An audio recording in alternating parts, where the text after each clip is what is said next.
And at that point, I mean, from where they came from, they were like, no, no, what will you do being an actor? Acting is for people who are not successful in studies. And that's why I guess it's very special to me, because a couple who is deciding should we have a child or no in today's world. It's talking about the world, the carbon footprint. Does it make sense bringing a child up into this world? And at that point of time, there was theater, which didn't pay you. It still doesn't pay you. There was TV, and there was film. And film is really tough to get into, especially if you don't know someone, if you're not like all those things that we all know. And I don't think everything that I touched turned to gold. In fact, none of it really worked out to give me that kind of, you know, like even though I would have done modeling, it's not like I was the top model. Or even though I did VJing, it's not like I was a VJ for Channel V or MTV.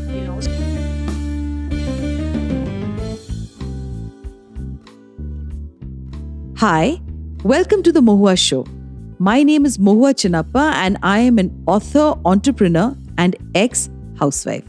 This podcast is about everything from business to technology to arts to lifestyle, but done and spoken ईमानदारी से.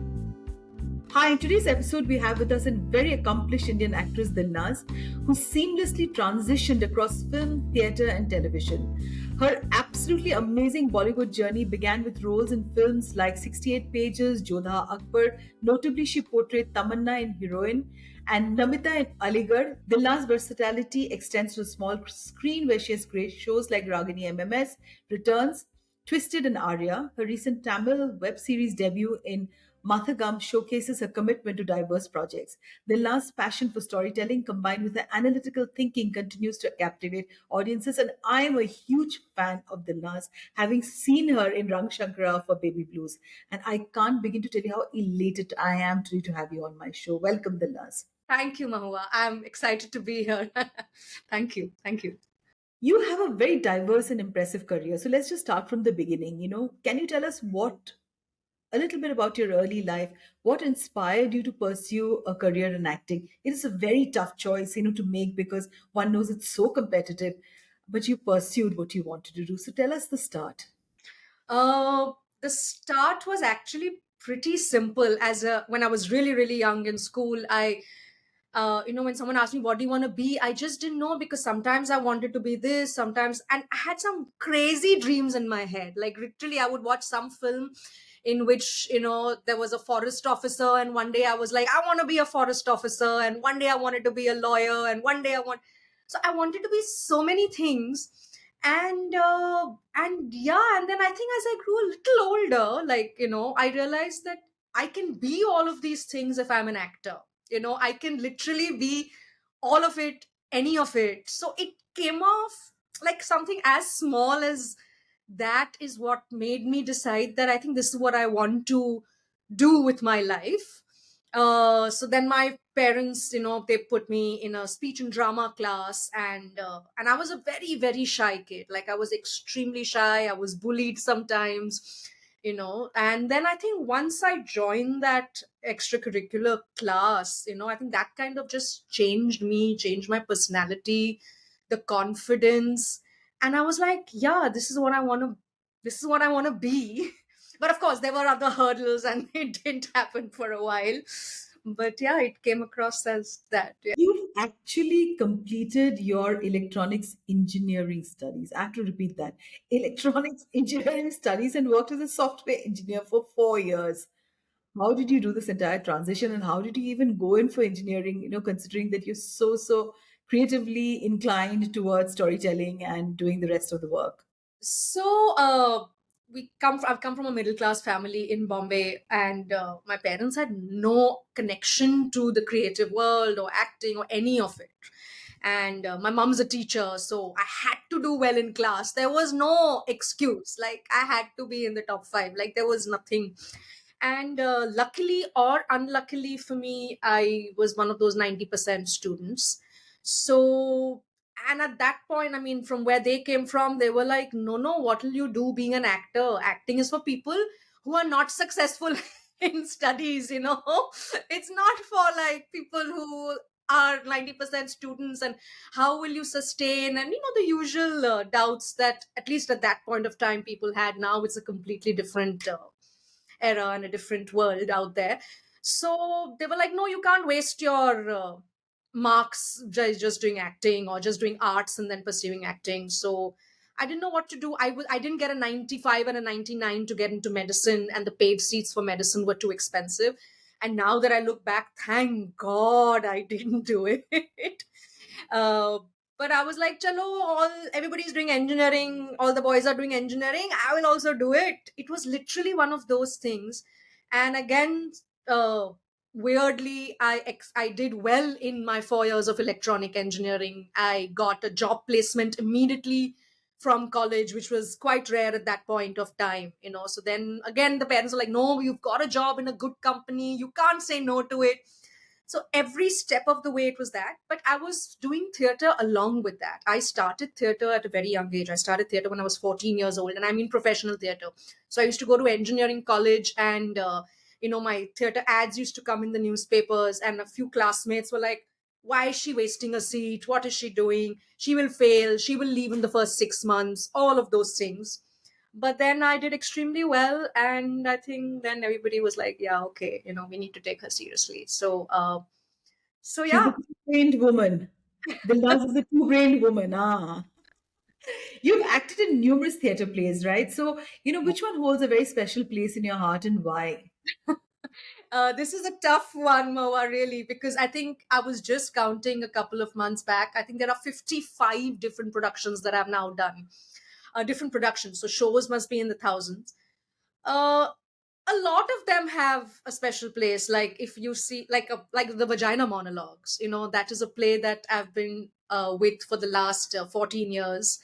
And that is very special to me because of the subject, because of what it is doing, what it is trying to do, what it is trying to say, the liberation that it still, even in 2024, it still brings to not just women, even to men. So that of course is very special. Then there's a play right now that I've just done called Lungs. It is written by Duncan Macmillan, and it's a two-actor play, and it talks about with and Kwasar Thakur Padamsi directed it, and it talks about a journey of this couple who, and it's very valid, and that's why I guess it's very special to me, because a couple who is deciding should we have a child or no in today's world. It's talking about the world, the carbon footprint, does it make sense bringing a child up into this world, and all of that. So that, and I and if you talk to so many people, at least of my age right now, these conversations are so real, and they're happening, and we are seeing it happening. So then this play special, there have been a lot of plays. If I get into it, it's gonna be, but But yeah. it's amazing, yes. And you're so right about this entire conversation because honestly, we just read about environment and we read about, the whole, this entire pollution and hearing about weather changes, and we're actually experiencing it now.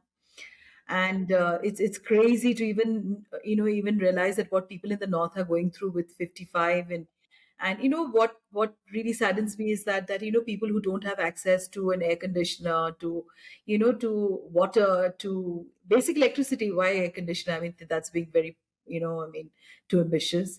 So yeah, I mean, it's really a relevant play, and I'm so glad that you do such relevant stuff, Dilnaz, and more power to you. You've also been a ramp model. I mean, what is it that you haven't done?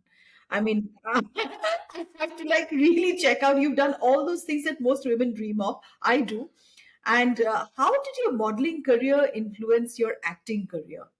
Well, actually, it was the other way around. I was already an actor. I was already doing theater.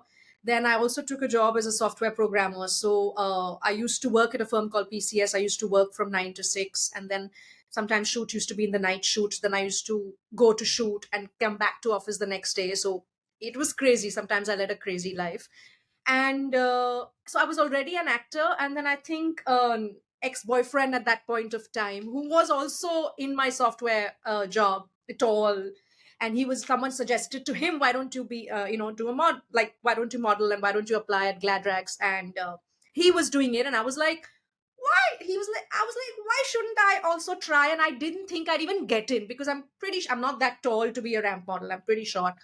But it happened, and I entered the contest, and I was one of the top 10 in the finalists. And so literally modeling happened like, like that. It was, I was already an actor, and strangely, sadly, Mahua, as an actor, at least, I mean, now there's web, so it's opened a whole new world for actors. A whole like revenue comes in from there for everyone in that field. But at that point of time, there was theater, which didn't pay you. It still doesn't pay you. There was TV, and there was film. And film is really tough to get into, especially if you don't know someone, if you're not a like all those things that we all know. And then TV, if one doesn't want to do because it's too long a commitment. So what do you make, like the source of income becomes very, to be a sustainable actor. So then you do different things, right? You do the modeling, and you do the ads, and you do like VJing that I also did for a bit. So you kind of do all of that to sustain yourself. I think. So, you've already answered a part of my question is that you were also a VJ for a music related show. So I need to know like what more? And so what were the highlights and what were the challenges to be a VJ, from a theater actor to a software engineer to becoming a ramp model to becoming a VJ. So it's so all rounded. And what did it do? What were the challenges if you were to look back, as a VJ? Honestly, I found it pretty simple. Because I have a great memory. So even when it comes to learning lines, I'm very good. So that definitely helped. And if it's a scripted show with a teleprompter, it's even simpler. So for me, it's something that it came to me, and I was like, why not? And it meant more visibility, so that then it's literally money, visibility. Those are the reasons that I did it. And I actually enjoyed it because I can't do anything that I don't enjoy. I've realized.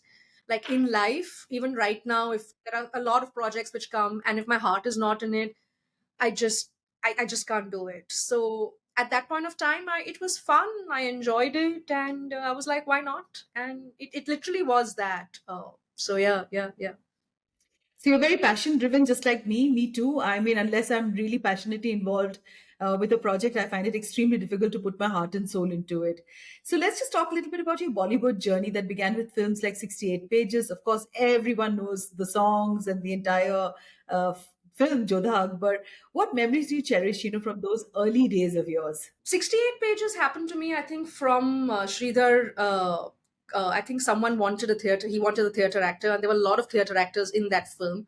And literally, someone recommended my name. I was doing a play with him, he recommended my name, and I was in it. Uh, Jodha Akbar happened like I actually, they were holding auditions. I went, I did the literal, going to the office, giving my pictures. Then they called me for an audition, another audition, like a couple of rounds of audition. And I'm so glad I did it. At that point of time, I was not sure. I was like, very small role. It's not, what am I doing, And Karan Malhotra, who was then the AD, chief AD, but now he's a director himself. And he told me that Dilnaz, I mean, I didn't know him. I just went for a meeting, and he's like, Dilnaz, do it. It's Ashutosh Gowariker. He's brilliant. You learn a lot from him. And even though it might not, in the script, there might hardly be any lines, but once he sees, he works like that. He sees you as an actor, and he improvises, he does more interesting things. So I was like, yeah, I'll do it. And I'm so glad I did it because it was that scale, that film, the scale at that point of time was huge.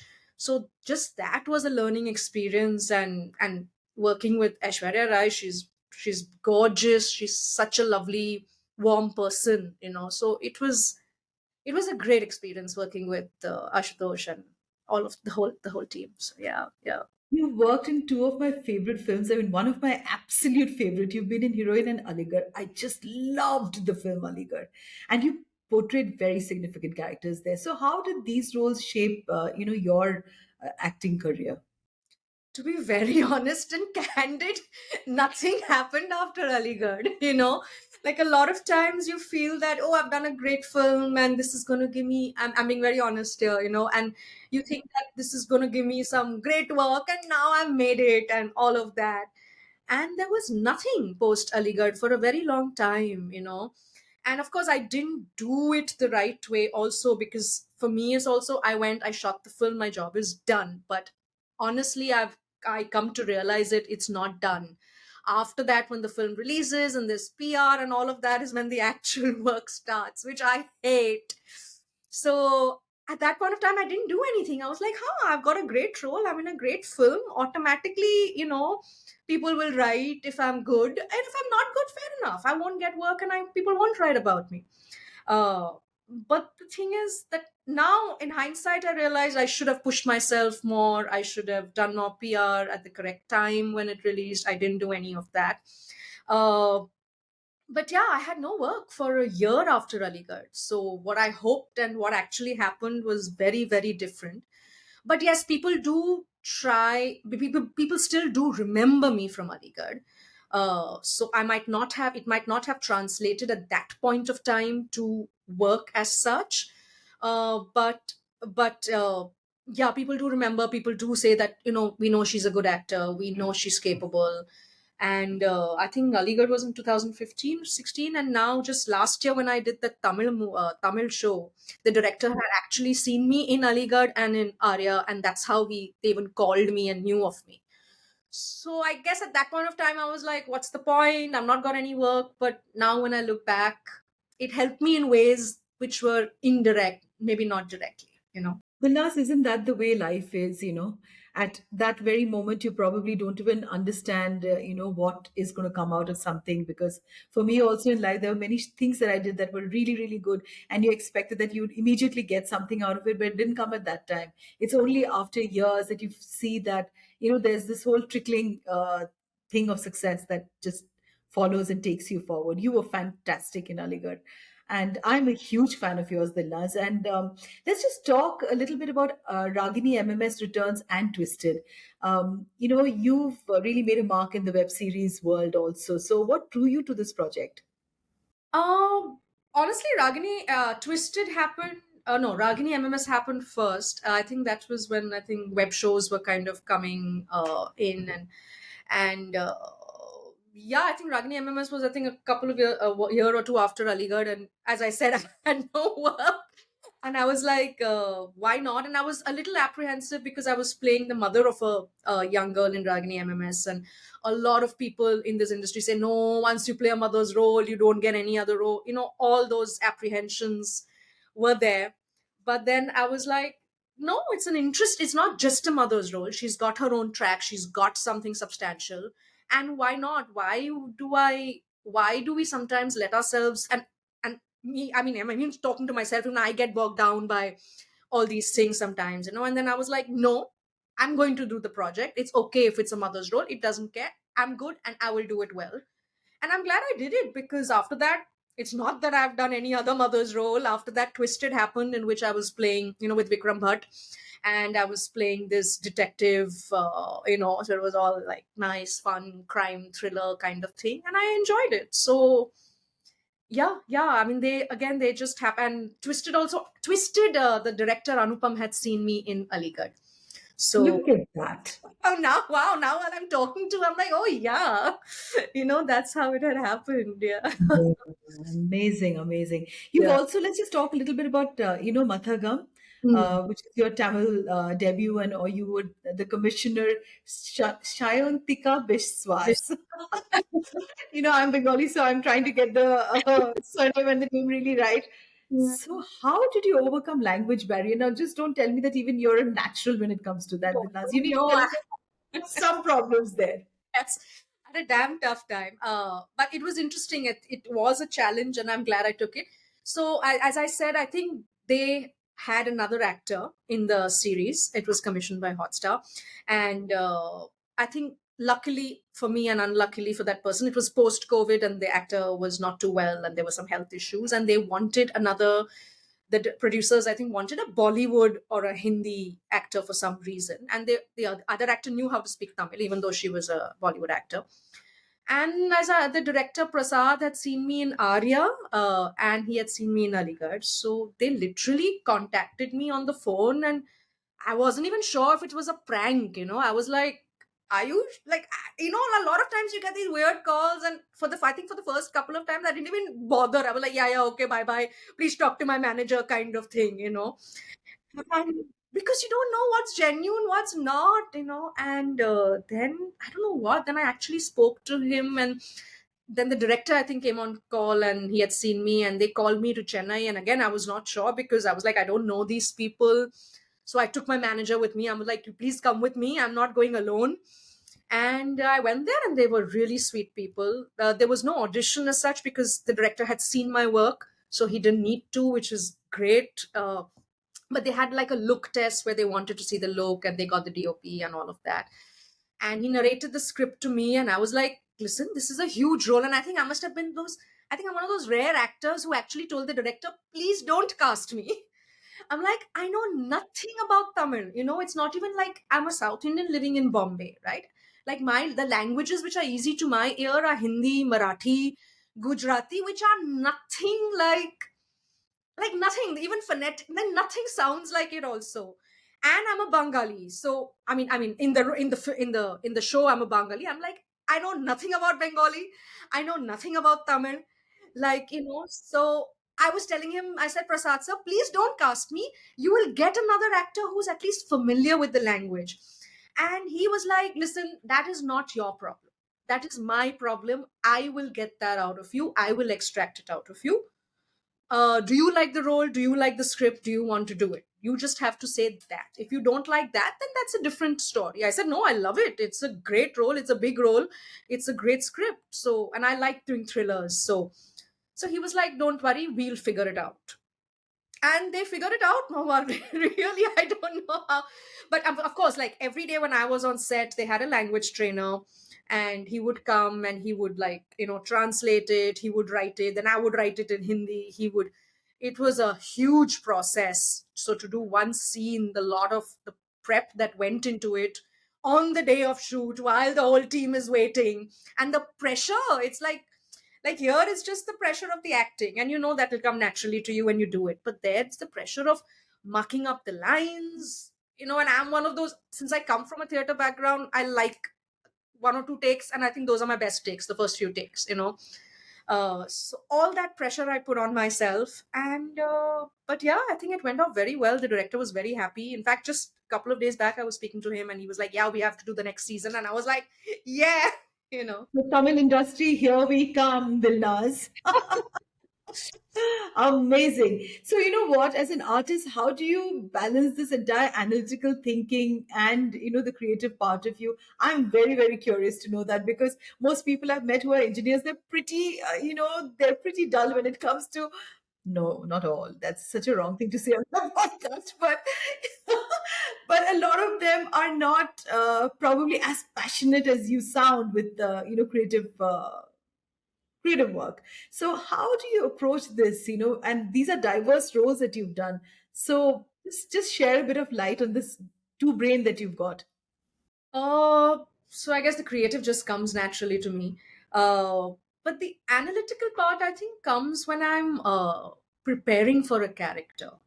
I think that's where the logical part, the engineering brain comes into it. Like there are some people who just naturally can be a character. I like to do my preparation. I like to do my prep work because it gives me a lot of pleasure preparing for something. So I think that's where my flowcharts come into play. Like literally, I will do is will this character do this? Yes or no? If yes, then further. If no, why do you think? Like literally, I work on it as a flowchart, and especially, I mean, of course, some roles don't require any of that, but some of them do. When really has to imbibe a character in some of the theater plays that I've done, or like in Arya with Ram Madhvani, he was really keen on a lot of prep work because he believed that if you just start living the character and be the character, then he works in a different way when he's like, I don't even need y'all to learn lines, you know and he throws these different googlies on set while you're shooting. Like he'll introduce a new character that he hasn't told you about, and he wants you to be so in your character that you react as your character. So I think in those, when I've studied my character then so well from the analytical point of view, will she react like that, will she not, why will she, what is, so I think that's how I kind of try to merge both the brains as you call it. Amazing, amazing. Yeah, absolutely. You've also hosted shows like Music Punch and B Town News. What's the most exciting part of anchoring?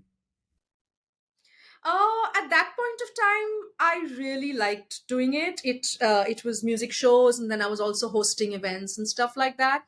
But then I kind of got bored of it. It wasn't really bringing me any challenge, any pleasure, anything. And again, as I said, I can't do something that my heart is not in or that I'm not passionate about. Because, like, even now, if I look at it, like, if it's just about making money or just about surviving or just about doing well, I could have just done a lot. Like, I would have not left my software job. I would have continued the hosting. I would have continued modeling.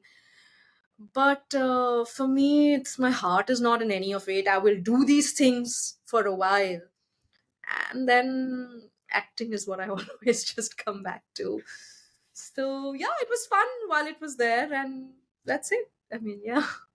When one speaks to you, one realizes that everything that you've touched has just turned into gold. It's like you have that wand in your hand and you touch this and it's gold, touch that and it's gold. I'm sure there must have been challenges. So because it seems like such a competitive industry, and one I would assume and I would imagine that one would need resilience. At times, like you said about Aligarh, that you thought you did your best, and then after that, there is a certain point in time when one reflects back and feels that maybe I gave my best and it didn't happen. So, did you face these sort of challenges mentally? Did you feel down? And were were you needed to be very resilient at times? So, if there were any situations like that, would you like to share that with our listeners? Um, Absolutely, Mahua. I don't think if there were no resilience, I don't think I would have survived till now in this field for the last 20, 25 years. Uh, and and I don't think everything that I touched turned to gold. In fact, none of it really worked out to give me that kind of, you know, like, even though I would have done modeling, it's not like I was the top model. Or even though I did VJing, it's not like I was a VJ for Channel V or MTV. So I did a lot. And I think that was my hard work and resilience, which kind of made me feel that no, it's okay, this didn't work out, and it's okay that you didn't get that.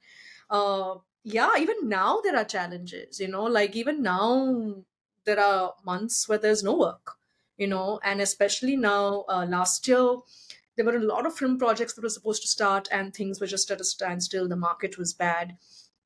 So you think that I'm going to be busy for the next 1 year and there's nothing.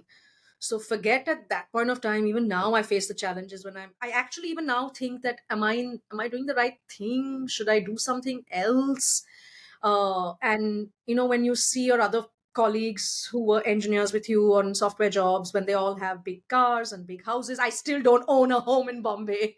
you know I still live on rent. So yeah, I guess. But then you tell at least I tell myself that if I'm going to compare, then it's pointless. Like, just leave it. You know, uh, Different choices would have led a different life. But I genuinely love the life that I have. So, and I really love what I do. So I think that's what keeps me going, because if that love wasn't there, it's very difficult to go to get up after every setback and to try again and to try again. But because the love, the pure love of like being imbibing a role and being a character, is there, whether it's in theater, whether it's on screen or whatever.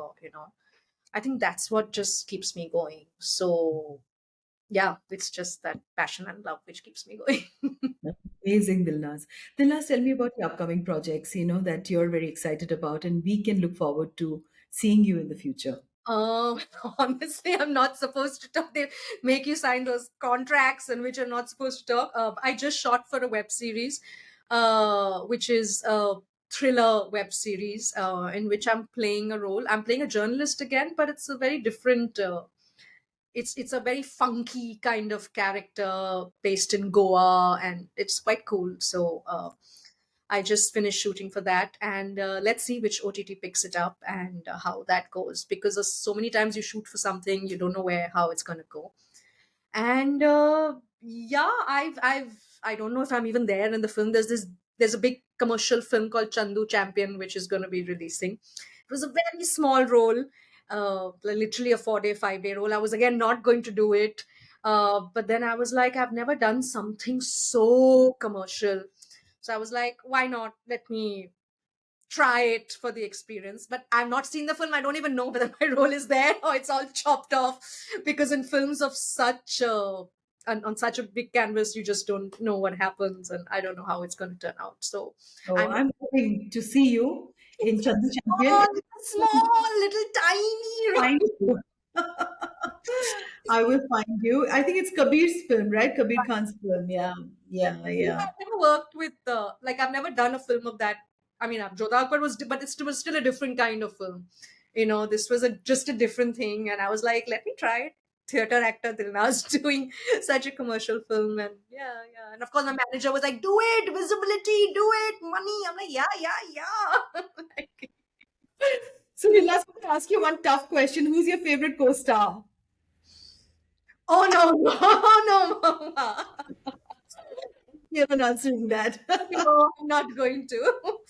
I mean, there have been lots of, I mean, in theater, on screen, there have been lots of lovely people that I've worked with. But favorite, I'm not one of those. I don't even have a bestest friend. So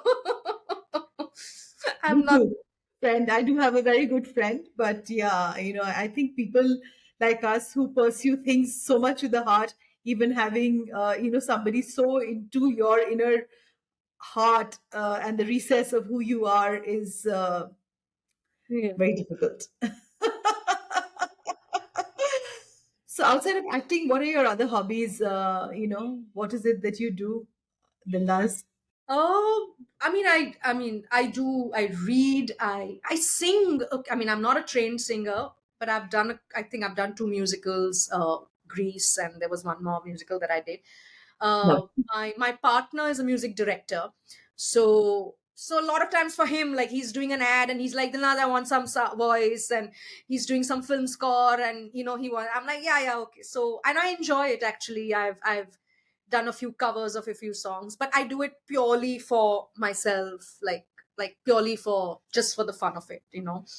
uh because I, like, earlier also there was a phase when all my hobbies also used to be somehow beneficial to my acting career, till I started going for therapy, and my therapist was like, no, Dilnaz, your hobby has to be just for you. It cannot have a, because then I'm a very type A personality, very driven. So I'm like, so she's like, no, you need a hobby to just like let you be, which has got nothing to do with your work.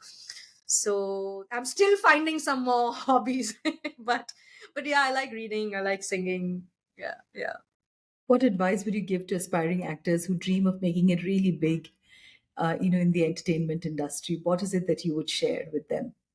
Uh, I would say that really be sure whether you love what you do, because that's the only thing that is going to that lambe race ka ghoda jo bolte hai kind of thing.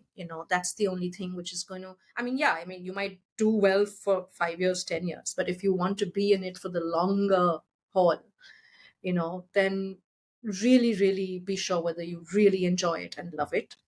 And yeah, for the women out there, I would say that I mean, love yourself, I think. You know because for some reason we are not taught to do that. Yeah, you know. We are always taught to think about other people first, to love other people first, and it's changing. It's changing. The conversations are changing, but still, I feel that, yeah, to all the women aspiring actors, just really, really love yourself, because then because as an actor, you're going to hear so much of it. You're too fair, you're too fat, you're too. It's just the barrage of comments that come in. Some people mean well. Some people have no business telling you what they do, but they just seem to, tell you. And some people genuinely mean well when they tell you these things. That's going to happen. So when your love for yourself is strong, then none of these things, I mean, they will affect you at some point, but they will not affect you as much, and they will allow you to continue doing what you do. So yeah, I feel that's. So thank you so much, Dilnaz, for being on today's episode. It's been fantastic and absolutely a personal favorite episode for me because I absolutely fell in love with you when I saw Baby Blues. Thank you. And this is it's such a realization of a dream that I had of having you on my podcast.